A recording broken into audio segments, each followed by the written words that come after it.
সুপ্রিয় দর্শক, আসসালামু আলাইকুম। সুপ্রিয় দর্শক, প্রীতি ও শুভেচ্ছা নিন। সুপ্রিয় দর্শক, আজকে যে আলোচ্য বিষয়টি হচ্ছে বর্তমান প্রেক্ষাপটে রাজনৈতিক অবস্থা যা হতে যাচ্ছে তা নিয়েই কথাবার্তা। কয়েকদিন আগে যা ঘটল তা হচ্ছে যে একজন মুক্তিযোদ্ধার গলায় জুতার মালা দিল কতিপয় কিছু শিবিরের লোকজন। বলা হচ্ছে শিবিরের লোকজন, আমি যদিও যাচাই বাছাই করিনি, তবে বিভিন্ন গণমাধ্যম, পেপার, পত্রিকায় যা পড়লাম তাতে বোঝা গেল যে এটা শিবিরের লোকজন করেছে।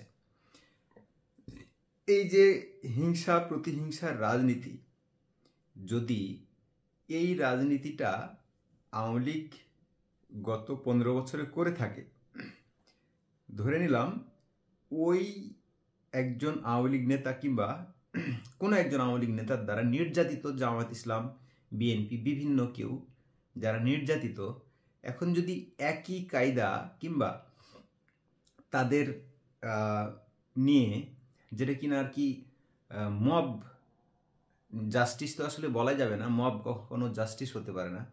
সুতরাং এই যে একটা এই ক্ষোভ বা এই ক্ষোভের বহিঃপ্রকাশ ঘটাতে গিয়ে কারো গলায় জুতার মালা যখন আপনি পরাবেন, তখন আপনি একবারও ভাবছেন না যে দেশে আইন আছে, দেশে আদালত আছে। সে অপরাধ করুক, সে যদি অপরাধ করেছে তাহলে অবশ্যই আপনি তাকে উঠাইয়ে দেন আইন শৃঙ্খলা রক্ষাকারী বাহিনীর হাতে। আপনি নিজেই আইন হাতে উঠিয়ে নিচ্ছেন, জুতার মালা গলায় দিচ্ছেন, তাও আবার যদি হয় একজন মুক্তিযোদ্ধা। এখন দেখেন, আপনারা বিভিন্নভাবে ডিফেন্ড করছেন। একটি মেইন স্ট্রিম গণমাধ্যম, একটা টেলিভিশন চ্যানেল আজকে ওই মুক্তিযোদ্ধার গলায় যে জুতার মালাটি দেওয়া হয়েছে এটাকে ডিফেন্ড করতে গিয়ে তার নামে কি আছে না আছে ইত্যাদি আপনারা প্রকাশ করলেন। এতদিন কেন করেননি? আপনি এতদিন প্রকাশ করেননি, তো তার নামে যদি এত কিছু থাকে তো সেটা পুলিশ প্রশাসন দেখবে। আপনারা কে? এখন এই ক্ষেত্রে বিএনপি খুব চমৎকার একটা কাজ করেছে। বিএনপিকে স্যালিউট এই জন্য যে তারা একটা অবস্থান তাদের পরিষ্কার করেছে যে তারা মুক্তিযুদ্ধের চেতনার বিশ্বাসী একটি দল। মুক্তিযুদ্ধের চেতনাকে বিশ্বাস না করে, মুক্তিযুদ্ধের চেতনাকে অস্বীকার করে বাংলাদেশে কোনো রাজনৈতিক দল তৈরি হবে বা হতে পারবে বলে আমি মনে করি না। অনেকেই এটা মনে করেন না। বর্তমান অন্তর্বর্তীকালীন সরকার স্রোতে গা ভাসাতে গিয়েও এই বিষয়টা উপলব্ধি করতে পেরেছেন খুব দ্রুত। মুক্তিযোদ্ধাদেরকে ওই একটা রিসেট বাটন চাপ দিয়ে সকল ইতিহাস মুছে ফেলার মতো একটা যে প্রবণতা তৈরি হয়েছিল, সেই প্রবণতা থেকে বাংলাদেশের মানুষ কোনো একটা মেসেজ পায়নি মনে করছেন? কোনো একটা মেসেজ পেয়েছে। ওই মেসেজ থেকে কিছু মানুষ উদ্বুদ্ধ হয়েছে মনে হয়, যে কারণে এই সব মানুষের স্পর্ধা হয়। আওয়ামী লীগ ধরেন অনেক স্বৈর শাসন কায়েম করেছিল, অনেক অত্যাচার করেছে, জুলুম করেছে, তারপরেও মুক্তিযোদ্ধাদের গলায় তো আর মালা দিয়ে তারা ঘুরিয়ে নিয়ে বেড়ায় নাই। তারা মুক্তিযুদ্ধের চেতনাকে বিক্রি করতে করতে, আমি একটা কথা বারবার বলি, তারা মুক্তিযুদ্ধের চেতনাকে বিক্রি করতে করতেই দলটাকে শেষ করে ফেলেছে। হাইব্রিড নেতাদের দিয়ে দলটাকে শেষ করে ফেলেছে। প্রকৃতপক্ষে যারা আওয়ামী লীগের তৃণমূলের নেতাকর্মী, তাদের উঠে আসতে দেওয়া হয় নাই। সুতরাং এই দলটি যখন এইরকম একটা অবস্থায় পরিণত হয়েছে, তখন তাদের 5 আগস্ট কি পরিণতি ঘটলো সেটা তো মানুষ সবাই জানেন। এখন একই অবস্থায় যদি আপনারা যান, একই প্রতিহিংসা রাজনীতি যদি আপনারা করেন, তাহলে এই জায়গাটাতে আসলে মানুষের প্রশ্ন আসে যে আসলে কি মুক্তিযুদ্ধের চেতনাকে মুছে ফেলে দেওয়ার জন্য কি কেউ ষড়যন্ত্র করছে? কিংবা মুক্তিযুদ্ধের চেতনা আগামী দিনে যদি কোনো একটি নির্দিষ্ট দল ক্ষমতায় আসে, তাহলে কি মুক্তিযুদ্ধের চেতনা সম্পূর্ণ মুছে ফেলে দেওয়া হবে? এরকম নানাবিধ প্রশ্ন মানুষের মনে জেগে আসে, উঠে আসে। তবে বিষয়টা এত সহজ হবে না। কারণ বিএনপি ওই মুক্তিযোদ্ধার গলায় যখন জুতার মালা, এইটা যখন ভাইরাল হয়ে গেল, এই ভাইরাল হওয়ার পরে কুমিল্লাতে খুব বিশাল বড় একটা মিছিল সমাবেশ করলো হচ্ছে বিএনপি এখানে খুব সত্যিকার অর্থে একটা স্যালিউট পাওয়ার মতো একটা কাজ করেছে। তারা জানান দিয়েছে এই দলটি মুক্তিযোদ্ধাদের চেতনায় বিশ্বাসী একটি দল, এই দলটি ৭১-এর চেতনায় বিশ্বাসী একটি দল। তারা জানান দিয়েছে যে মুক্তিযুদ্ধের চেতনাকে আঘাত করে তারা সামনের দিনে রাজনীতি করতে চায় না। ঠিক এরকম অপোজিটে আপনি দেখেন যে কোনো একটা পক্ষ যেন এরকম মনে হয় যে মুক্তিযোদ্ধা ৭১, এই বিষয়গুলো আসলে কেমন জানি তেলে বেগুনে জ্বলে ওঠে। এতে করে দেখেছি আমরা বর্তমানে যারা সমন্বয়ক আছেন তারাও বঙ্গবন্ধুর কোনো অস্তিত্বই আপনারা রাখতে চান না। এমনকি এখানে আছেন আপনারা ৭১কে আপনারা মানে রিপ্লেস করে ২৪-এ নিয়ে আসতে চান, বা ৭১ আর ২৪ গুলিয়ে ফেলেন। অ্যাকচুয়ালি যতগুলোই গণ অভ্যুত্থান হয়েছে ইতিপূর্বে, কোনোটাই কিন্তু ৭১কে মুছে ফেলে দিতে পারেনি। আগামী দিনেও অনেক গণ অভ্যুত্থান হয়তো বা হতে পারে। সুতরাং ৭১কে মুছে ফেলে দিয়ে কখনোই কোনো কিছু করা সম্ভব নয় এদেশে। দেখেন, মূলধারার দুইটি রাজনৈতিক দল আমরা যদি বলি, তাহলে আওয়ামী লীগের নেতাকর্মী বাদ দেন, আওয়ামী লীগে যারা একেবারে রুট লেভেলের যারা ভোটার, আপনিও জানেন না, আমিও জানি না যে এই লোকটি কোন দল করে। ওই লোকটি আপনার ভোট দিয়ে আসার পরেও আপনি জানেন না সেই লোকটি আওয়ামী লীগ করে, সেই লোকটি মানে নৌকাতে ভোট দিয়ে আসে। এই সংখ্যাটা কি কম? এই সংখ্যাটি যদি কম হইতো তাহলে আপনি এটা ভাবতে পারেন, মানে আপনি বোকার স্বর্গে আছেন। আপনারা অনেকেই এটা মনে করতে পারছেন না কেন যে আওয়ামী লীগ যদি একেবারে নিশ্চিহ্ন হয়ে যেতে হয় তাহলে এই দেশের 30-40% মানুষ থাকবে না।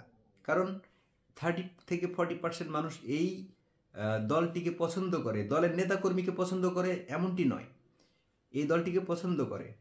তাহলে বিএনপি যে ষড়যন্ত্রের গন্ধ পাচ্ছে আগামী দিনে, অনেক মেরুকরণ, রাজনৈতিক সমীকরণ সামনের দিনে আসতেছে, নতুন একটি রাজনৈতিক দল তৈরি হচ্ছে। বিএনপি এমনিতেই বলেনি যে আগামী 5ই আগস্টের মতো আবার একটি ডাক আসতে পারে, কিংবা 5ই আগস্টের মতো আরেকটি ভোটাধিকার প্রয়োগের জন্য মাঠে নামতে হতে পারে। এমনিতেই বিএনপি কথাটি বলেনি, অনেক কিছু চিন্তা করেই তারা বলেছে। কারণ বিএনপির এখন মাঠ পর্যায়ে তুমুল জনপ্রিয়তা, এটা থেকে ষড়যন্ত্র হচ্ছে, যেটা জনাব তারেক রহমান বলেছেন এই বিষয়টি। তারপরে এখন বিএনপি খুবই স্মার্ট রাজনীতি করছে বলে আমি মনে করি। বিএনপি খুব চমৎকার রাজনীতি করছে। বিএনপিকে এখনই ডিসিশন নিতে হবে যে তাদের যদি রাঘব বোয়াল টাইপেরও নেতা থাকে, মহিরুহু থাকে, তাদেরকে এখনই তাদেরকে ছাঁটাই করে ফেলতে হবে। কারণ বিএনপি খুব ক্ষমতার মুখোমুখি, একদম কাছাকাছি।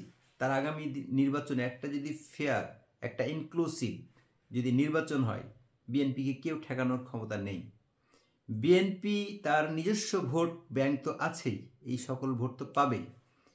বিএনপি আরও ভোট পাবে, স্বাধীনতার চেতনায় যারা বিশ্বাসী এই ভোটগুলো পাবে। তাহলে মেরুকরণটা দাঁড়িয়ে যাবে 2 থেকে 3টা। নাম্বার 1 মেরুকরণ দাঁড়াবে বিএনপির যে ভোট ব্যাংক বিএনপি পাবে, এর সাথে আওয়ামী লীগ হয়তো বা আগামী নির্বাচনে সুযোগ পাবে না, যদিও সুযোগ পায় তাদেরকে কোণঠাসা করে রাখা হতে পারে। যদি এমন হয় তাহলে তারা ভোট প্রয়োগটা করবে। যদি ভোট প্রয়োগ করে তাহলে কোথায় ভোট প্রয়োগ করবে? তারা ভোট অন্তত প্রয়োগ করবে না 2টা জায়গাতে। সেটা হচ্ছে, একটা জায়গা হলো জামায়াত ইসলামকে আওয়ামী লীগ ভোট দেবে না, আর একটা জায়গা হচ্ছে সমন্বয়কদের নতুন দল যেটা তৈরি হবে, সেখানে আওয়ামী লীগ এর সাধারণ কর্মী যারা কিনা কখনোই জানাই না আমি কোন মার্কায় ভোট দেই, এই লোকগুলো স্বাধীনতার চেতনা বা একাত্তরের চেতনাকে ধারণ করে, লালন করে, ভালোবাসে, এই লোকগুলো তখন বিএনপির পাতে ভোটটি দিবে। তারা স্বাধীনতার চেতনাকে বিশ্বাস করতে গিয়ে বিএনপিকে ভোট দিবে, কিন্তু এই দুটি রাজনৈতিক দলকে ভোট দিবে না। এখন যদি ইলেকশন ইঞ্জিনিয়ারিং করা হয় কোনো কারণে, কিংস পার্টি তৈরি হয়, কিংস পার্টি তৈরি করে যদি সরকারের পৃষ্ঠপোষকতায় যদি ছাত্রদের এই দলটিকে ফাইন্যান্স করা হয়, ফাইন্যান্স করে যদি এই দলটিকে ক্ষমতায় নিয়ে আসার চেষ্টা করা হয়, বিএনপি এই জিনিসগুলোকে ষড়যন্ত্র মনে করে। সুতরাং এই ষড়যন্ত্রটা যত বেশি বিলম্বিত হবে ততই বিএনপির জন্য ক্ষতিকর। কারণ আমি আবারও বলেছি, বারবার বলি এই কথাটা, যে সমন্বয়করা যে নতুন রাজনৈতিক দল তৈরি করবে, এই রাজনৈতিক দলটি তারা ক্ষমতায় আসতে চাইবে। প্রত্যেকটা রাজনৈতিক দলই ক্ষমতায় আসতে চায়, কিন্তু সবাই কি পারে? তারাও চিন্তা করবে ক্ষমতায় আসার। তারা যখন 300 আসন দেখবে নির্বাচনের জন্য যে তাদের ফেভারে নেই, ঠিক তখন তারা জামাত ইসলামের সাথে জোট বেঁধে যাবে। এটাই হচ্ছে বিএনপির নামে ষড়যন্ত্র। এখন জামাতের সাথে তারা গাঁটছাড়া হোক আর জামাতের থেকে বাইরে হোক, তারা কিন্তু সরকারের একটা ফেভার পাচ্ছে। এখন জামাত চুপচাপ আছে এই কারণেই, যে তারা যে কোনোভাবে হোক, যে কোনো কারণে হোক, তারা এই সমন্বয়কদের সাথে আছে। এই সমন্বয়কদের ম্যাক্সিমাম সাপোর্টাররাই তো জামাত ইসলামের সাপোর্টার আমরা মনে করছি এবং দেখতেও পাচ্ছি। সুতরাং এমনটি হলে আমরা খুব অবাক হব না যদি জামাত ইসলামের সাথে ঐক্যবদ্ধ নির্বাচন করে এই নতুন রাজনৈতিক দলটি। আমরা অবাক হব না, কারণ এমনটি হতে যাচ্ছে বলে আমি মনে করি। সুপ্রিয় দর্শক, আপনারা আপনাদের মতামত লিখতে পারেন। চ্যানেলটি নতুন, আপনারা সাবস্ক্রাইব করে পাশে থাকার জন্য অনুরোধ রইল। সুপ্রিয় দর্শক, আপনাদের সুচিন্তিত মতামত এই চ্যানেলে লিখবেন মন্তব্যের ঘরে। সেই প্রত্যাশা, ভালো থাকবেন। আসসালামু আলাইকুম রহমতুল্লাহ।